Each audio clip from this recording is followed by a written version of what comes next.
भुजगशयनं पद्मनाभं सुरेशं विश्वाधारं गगनसदृशं मेघवर्णं शुभांगं लक्ष्मीकान्तं कमलनयनं योगिभिर्ध्यानगम्यं वन्दे विष्णुं भवभयहरं सर्वलोकैकनाथम्। আমি অবিনশ্বর পরমাত্মা, আমি মৎস্য অবতার, আর আমি বামন অবতার। আমি পরশুরাম, আর আমি রামচন্দ্র ছিলাম।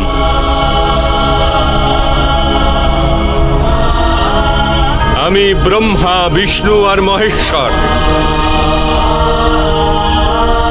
আর আমি সরস্বতী, কালী এবং লক্ষ্মীও।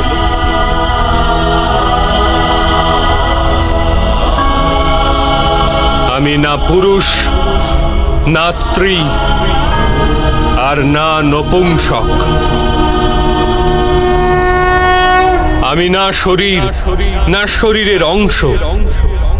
আমি জ্ঞান, আমি সৃষ্টি, চৈতন্য, আর পরম ব্রহ্ম। আমি সমস্ত কিছু,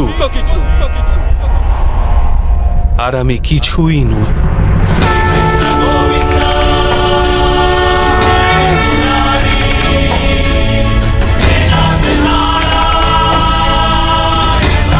এরূপ প্রত্যেক যুগে ঘটেছে, আর আগামীতেও এই রূপই ঘটতে থাকবে।